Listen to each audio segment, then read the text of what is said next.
사랑하는 호빈영님과 환신군이 먼저 13회로 협성신학교를 졸업하던 1927년 3월 11일 금요일. 이 좋은 날 용도는 마음을 가눌 수 없었다. 딸애가 위급했기 때문이다. 영숙이가 병세 위급하다는 소식이 벌써 두 번째 왔다. 아, 괴로운 일이다.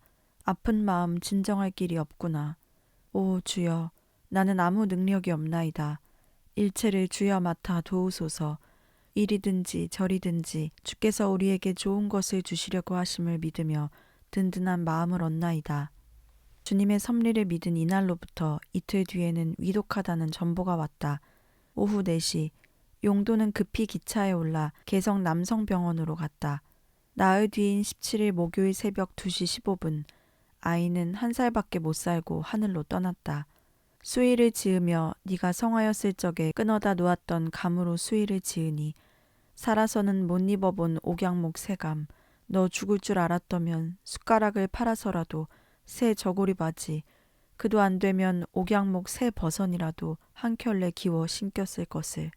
웃는 듯이 고이 잠든 내 아가. 날이 가고 또 가도 용도는 딸 생각을 잊을 수 없었다.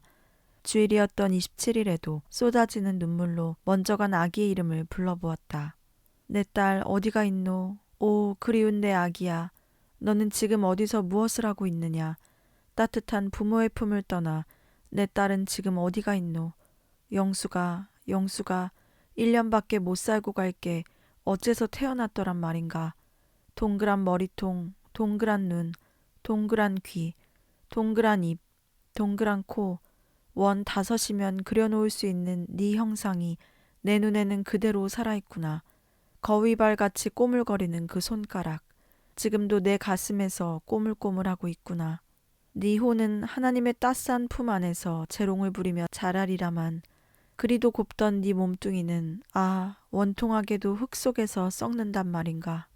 이날 용도는 주체할 수 없는 울음과 그리움을 꽁꽁 묶어다가 주님께로 가져가 보았다. 슬픔을 이겨보려 했다. 주여, 글쎄 이를 어찌하나요. 마음을 결심의 띠로 꽁꽁 묶어 주님의 제에 바치고 정성스레 들어 올리노라면 어느덧 묶였던 띠가 끊어지고 모았던 마음이 산산이 풀어져 이 바람 저 바람에 날리고 마니 글쎄 이를 어떻게 하면 좋습니까? 얼마 후에는 또 흩어진 마음을 집어 모으느라고 눈물을 짜면서 애를 박박 쓰곤 하니 주님의 제단에 한 번도 알뜰한 재물을 바쳐보지 못하고 밤낮 이 노릇만 하다가 서산에 해가 떨어져 버리고 말면 어찌합니까? 주님이시여. 딸이 먼저 세상을 떠났다는 아픔은 다음 달까지도 따라다녔다. 그러나 슬픔 속에서도 용도는 여전히 주를 붙잡으려 한다. 그리고 적극적으로 자기를 주님께 드린다.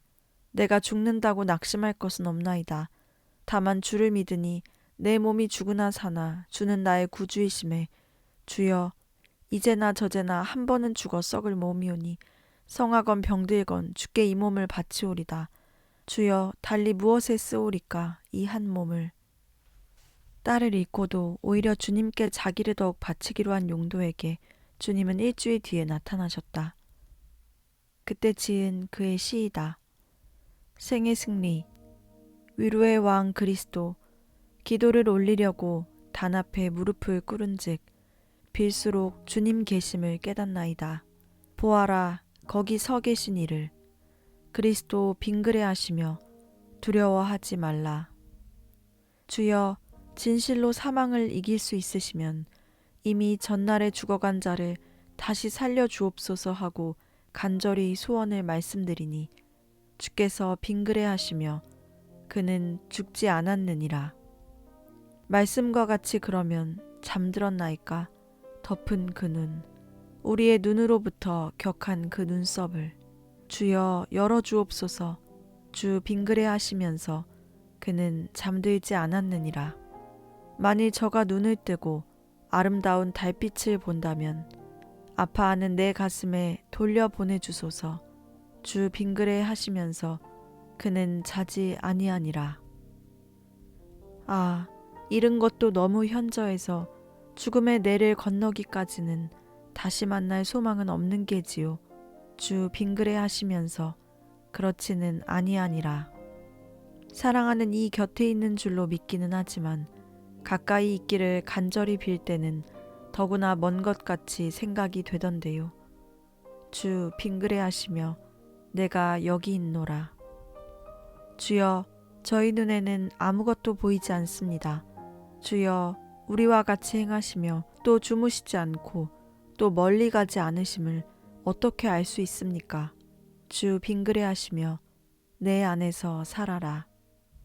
아프고 슬퍼본 사람이 타인의 아픔과 슬픔을 알듯 그리스도는 빙그레하시는 위로의 왕이셨다.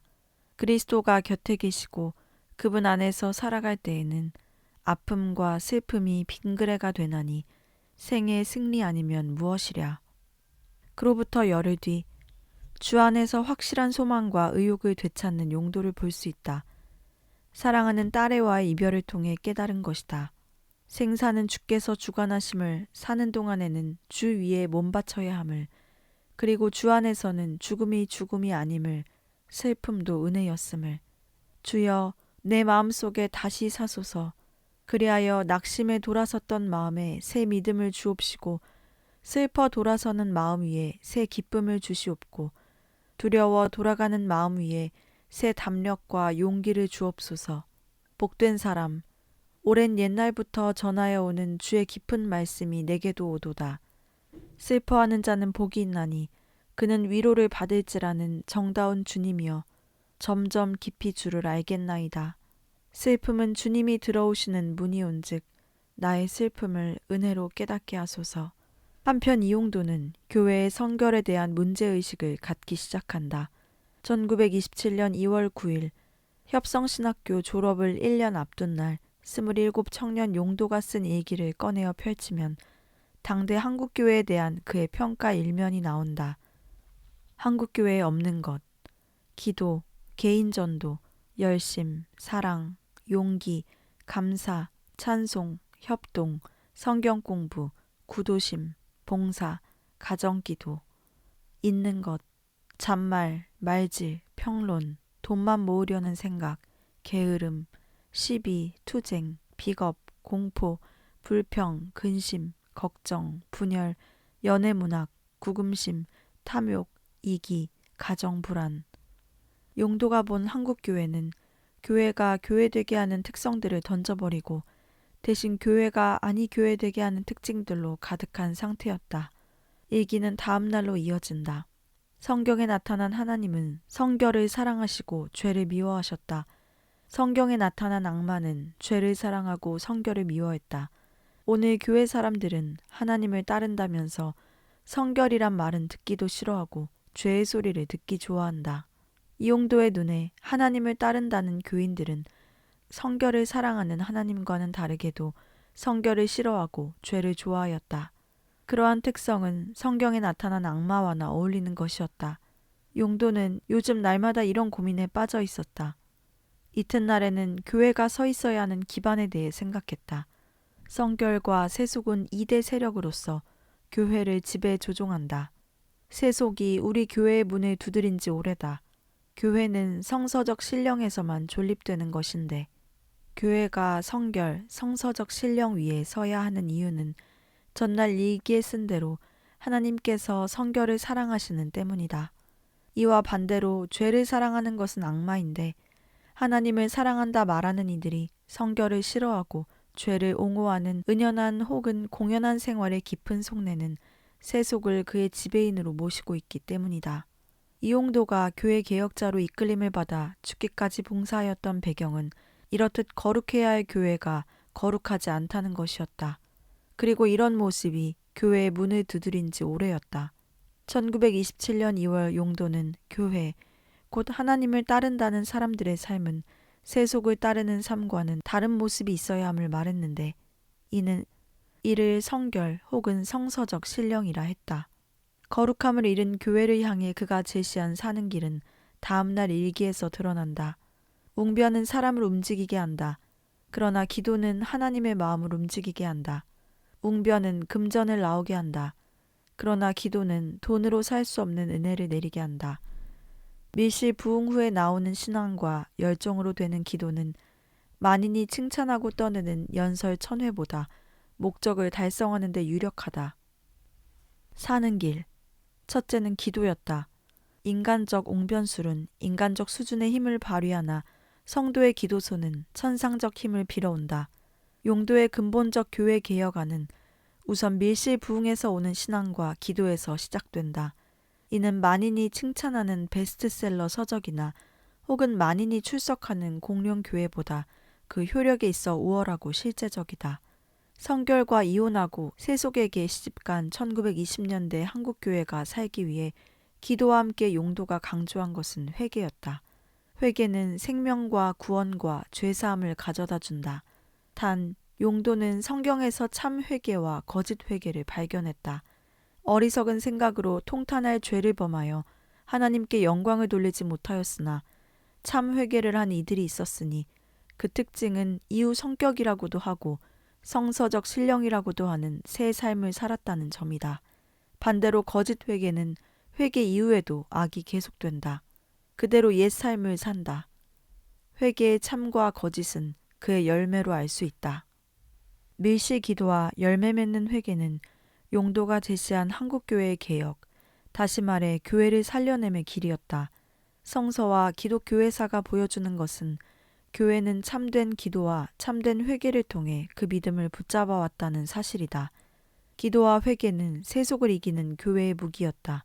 오늘날 한국 기독교의 재출발도 기도의 운동과 회개의 운동을 통해 시작될 것이다. 또한 이 용도는 목회자의 정체성에 대해 심각하게 생각하는 계기를 갖게 된다. 1927년 3월 사람들이 목회자의 복장에 대해 이야기하는 것을 우연히 듣게 되었다. H와 M을 비교하면 H보다 M이 못하지 않은데 H는 늘 좋은 양복을 입기 때문에 M보다 퍽 낫게 보여.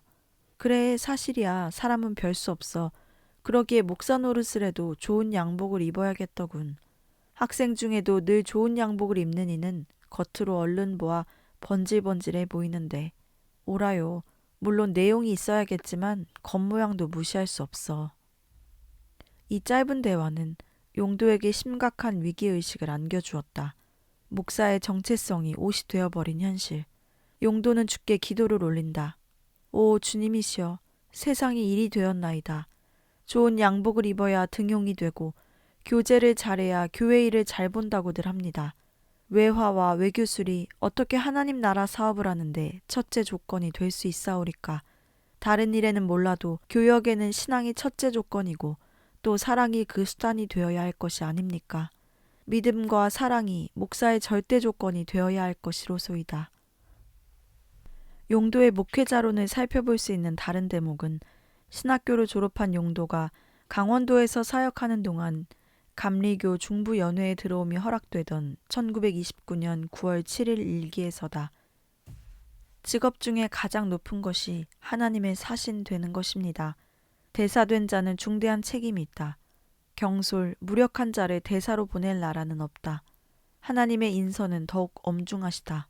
형제들에게 대사의 직임을 맡김은 인간 중에서 가장 높은 직업임을 알아야 한다. 날마다 신앙과 지식의 수양에 힘쓰라. 바울은 무엇에든지 당하면 다 잘 감당할 수 있는 든든한 사람이었다. 일기는 이어진다. 바울은 일하기 위해서만 준비한 것이 아니라 고생당할 것에 대해서도 준비하였다. 이 고생은 하늘 영광에 비하여 아무것도 아니라고 하였다. 위험이나 고생을 두려워하면 목사 될 자격이 없다. 교회가 잘 안 되는 것은 목사가 평안을 취하려는 데서부터 시작된다. 이날 용도의 뇌리를 차지한 단어는 고생이었다. 목사는 믿음과 사랑이 첫째 조건이지만 이 터전 위에서 각종 고생과 희생을 당연한 것으로 포옹해야 한다. 용도에게 목회자란 고생자이다. 성도들로부터 가정 대접받는 자가 아니라 믿음을 조건 그리고 사랑을 수단으로 하여 섬김으로써 가장 고생하기로 다짐한 사람이 바로 목회자다. 용도의 목회자로는 계속된다. 목사가 군병같이 고생을 참고 나가면 그 교회는 승리한다. 바울은 언제든지 죽음을 각오하고 있었다. 나는 죽을 때가 가까웠다고 하면서도 두려워하지 않았다. 혹은 바울은 소에 비교하였다. 갈라면 갈고 재물이 되라면 되려고 언제나 각오하고 준비한 사람이었다. 목회자로서 바울의 신앙에 크게 감명받은 용도는 교회가 승리하는 길은 목사가 믿음의 군병으로서 고생을 참아내는 것이라 한다. 여기서 용도의 개혁자 기질을 다시금 본다. 그는 한국교회의 문제를 적당히 외면치 않는다. 목사라는 중책을 그에 걸맞는 마음가짐과 몸가짐으로 감당치 않고 반대로 편안과 안전을 추구함으로써 목사의 목사됨을 망가뜨리고 이로 인해 교회 공동체의 신앙마저 해치고 있는 숨은 함정을 예리하게 갈파했다. 나라의 개혁은 먼저 요시야의 진정한 회개에서부터 시작되었다. 곧 왕의 신앙 부흥이 전국의 종교적 혁명이 되고 말았다. 교회의 부흥도 교직들의 신앙 부흥에서부터 시작될 것이다. 신학교 졸업반이었던 1927년 11월이 반 정도 지나는 때 용도는 또다시 몸에 이상을 느꼈다. 고민 끝에 의사를 찾아가 몸을 보이니 의사는 그가 골병이 들었다고 했다. 피도 부족하고 고치려면 100원이 들겠구려. 100원. 새빨갛게 가난하던 일제시대. 오늘부터 약을 먹어? 약을 먹으면 오래 살 수 있나? 주여, 다만 주의 은혜가 있을 따름 위에다. 돈이 없는 용도는 방도 없이 주님께 호소했다. 옛 생각이 나며 마음에 풍랑이 인다. 며칠 뒤에는 병으로 학교를 쉬어야 했다. 100원. 그 큰 돈은 없었다. 아프면 아파야 했던 시절, 그러다 죽으면 죽어야 했던 시절이었다. 지난 1925년 겨울 강동사건 이후로 분명 좋아지기는 했지만 그가 다시 아프게 된 것은 아픔 가운데 그의 신앙을 더욱 견고히 하고 주님께서 그를 완전히 차지하시기 위한 것이었을지도 모른다.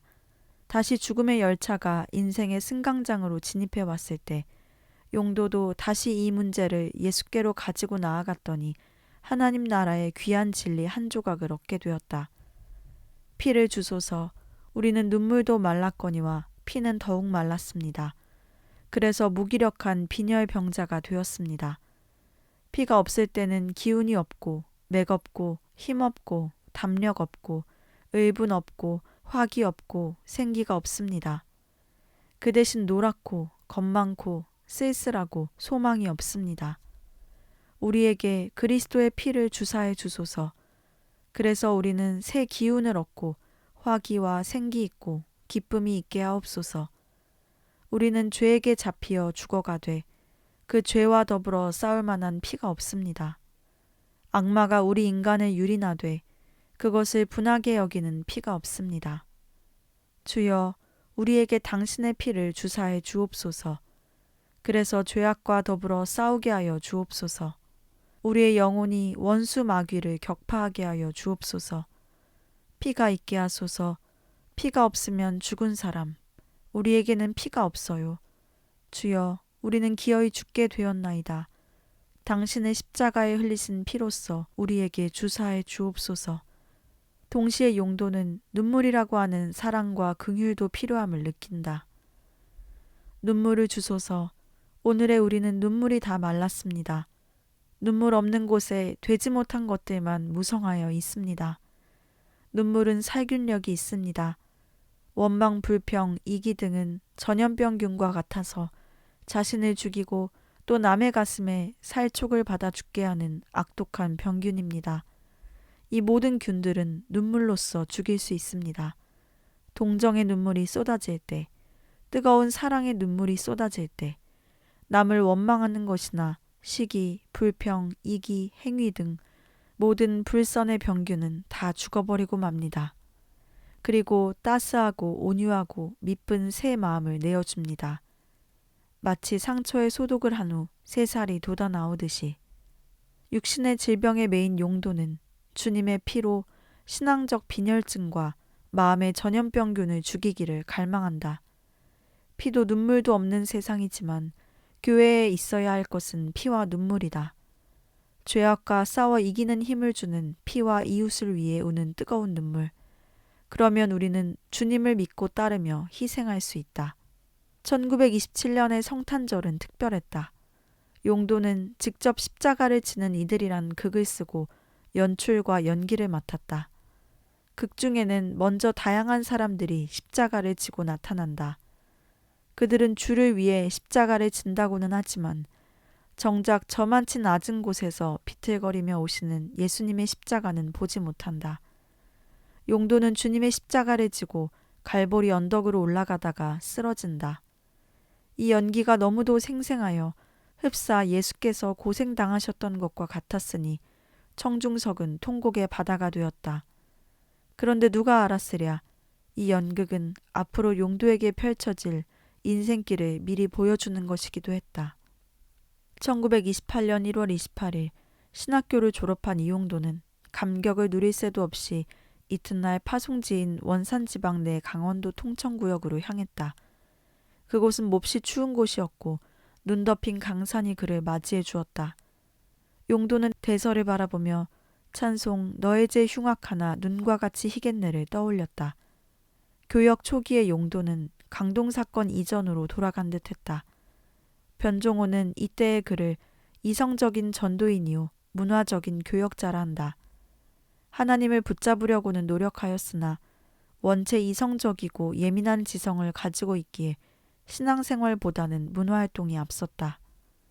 또한 당시의 사조가 뜨거운 마음의 민족주의보다는 차가운 머리의 사회주의로 기울어지는 때여서 용도도 조금씩 인본주의 신앙으로 전락하는 경향을 보였다. 이리하여 초기 반년은 사상적 위기, 신앙적 퇴보의 시기였다. 하나님께 밀착되지 않은 상태가 길어졌고 그런 상태에서의 전도활동이란 열도 효과도 없는 것이었다. 용도는 긴급한 위기의식이 들었고 신앙혁명, 신앙 내용 개선에 착수해야 함을 느꼈다.